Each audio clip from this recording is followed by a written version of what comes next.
Cara, um dos livros mais engraçados que eu já li foi escrito por Neil Gaiman e Terry Pratchett.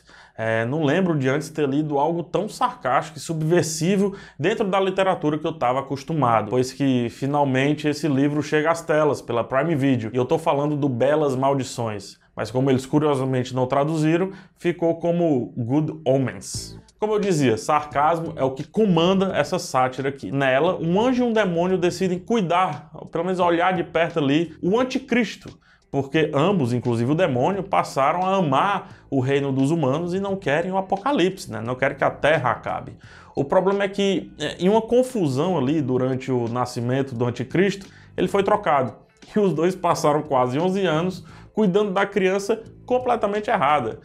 Agora, mais juntos ainda, eles vão precisar encontrar o verdadeiro anticristo, ao mesmo tempo que lidam também com seus, entre aspas aqui, seus patrões. Os dois personagens principais, o Crowley e o Aziraphale, demônio e anjo, respectivamente, é o que mais chama a atenção na série inteira, durante os 6 episódios. Por mais que nem sempre sejam literais, os diálogos entre os dois apresentam muito bem a disputa entre o bom e o mal, o bem e o mal. E muitas vezes inverte isso, né? Vez ou outra ele vai invertendo isso entre anjo e demônio.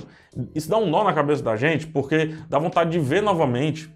E era exatamente o que eu sentia quando eu lia o livro, né? O livro mesmo, que é a peça de origem. Eu devo ter feito a pergunta, eu tô lendo o que eu tô lendo pelo menos umas 50 vezes enquanto eu lia lá o Belas Maldições. E agora na série esse sentimento retorna, então é um acerto ali de adaptação do próprio Neil Gaiman, né? O que eu valorizo muito nessa sátira é a reinterpretação de coisas que, por serem dogmas, sequer foram de fato interpretadas por quem tá lendo ou recebendo. Ou eu falo por mim, pelo menos, não vou falar por você, tá?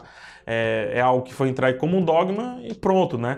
Ninguém questionou, eu não questionei se anjos e demônios conversavam, se eles se conheciam, né? Se eles eram brothers. Mesmo sabendo que na teoria são todos irmãos, né? Literalmente falando.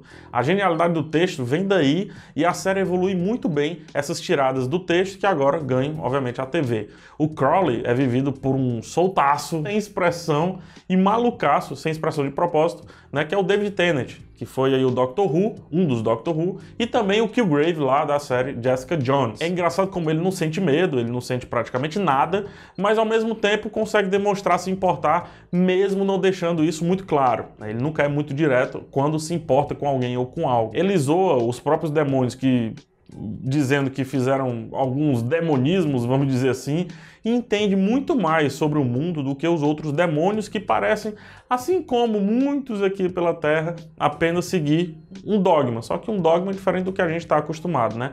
A atuação do Tennant eu acho brilhante, é despojada, é leve, né? A postura parece sempre assim a de um adolescente fanfarrão que, quando abre a boca, demonstra inteligência, que é essa dualidade, né? Como assim, um demônio é inteligente?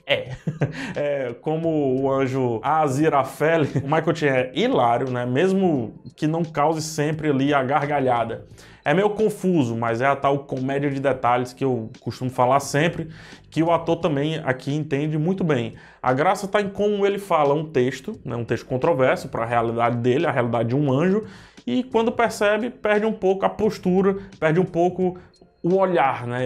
Com o olhar ele demonstra perder a postura da situação. Mas só que como ele não pode voltar atrás, afinal ele é um anjo, ele não volta. Então ele fica aquele clima meio chato ali dele contra ele mesmo. E é como o próprio Crowley falou, né? Várias vezes aí, né? Entre aspas, você tá certo porque você é um anjo, né? E nem sempre ele parecia estar tão certo assim. O ator, ele entrega um personagem certinho, elegante, e sempre com aquela cara de que não vai conseguir nem amarrar o próprio sapato, mesmo que apenas um estalar de dedo seja o suficiente para que ele consiga fazer isso, né? No elenco secundário, rapidinho aqui destacando, temos o Jon Hamm, lá do Mad Men, e sinceramente eu sabia do sarcasmo comum dentro da seriedade do ator, mas a comédia pela comédia eu nunca tinha visto ele fazer e fez muito bem. Ele faz aqui o anjo Gabriel, que em vez de demonstrar toda a imponência que a gente espera do anjo Gabriel, nos dá ali uma personalidade pedante, mas ao mesmo tempo inocente, né? Sabe aquele cara que acha que sabe tudo, mas na real ele não sabe? É isso que ele entrega, né? E sem deixar que nos apeguemos apenas às metáforas do divino, vamos colocar assim, a série finca um pouco o pé no chão ao trazer dois humanos de origem antagônica, mas de final cúmplice. Os dois eles vêm quase como um espelho da dupla de anjo e demônio ali. A sátira dos humanos recai mais sobre como tecnologia e profecia andam de mãos dadas, assunto que o Gaiman adora e explora muito bem lá no Deuses Americanos, né? E a discussão base da dupla terrena é como destino, livre-arbítrio, essas coisas, também são tão dogmáticas como pensamos. O destino fez, por exemplo, antagonistas se juntarem e o livre-arbítrio fez eles nunca se verem como antagonistas de fato. Assim como o anjo e demônio participam de um tal apocalipse, só que menos cientes do que estão fazendo, mas nem por isso menos assertivos no que eles decidem fazer em relação à dupla divina. O núcleo humano, ele também, de certa forma, vem para quebrar um pouco o ritmo desenfreado ali do marketing do Tenet, por mais que isso, às vezes, demonstre um pouco também de quebra na qualidade da série, mas só um pouco. Falando de técnica, Douglas McKinnon, que é o criador da série, né, junto com o Gaiman, e que adapta o seu próprio texto, né, o Douglas McKinnon, ele dirige todos os episódios, os 6 episódios. Ele já trabalhou com sarcasmo lá no novo Sherlock Holmes, né, a série, né, dirigindo um episódio, trabalhou com nonsense e a não literalidade ali do Doctor Who, nesse ele dirigiu vários episódios, e com toda a maluquice da série Dirk Gently, né, também tendo dirigido alguns episódios. Junte isso tudo e adicione ali uma falsa sensação de sobriedade, e é assim que ele conduz o Belas Maldições, o Good Omens. O sarcasmo, para funcionar, ele precisa estar envolto de seriedade, né? Por mais que seja sim uma falsa seriedade. Afinal, se estiver envolto do humor, facilmente dá para perceber o que de fato é sarcasmo e o que não é, né? E o bom dele é quando não é percebido, mas sim apenas sugerido.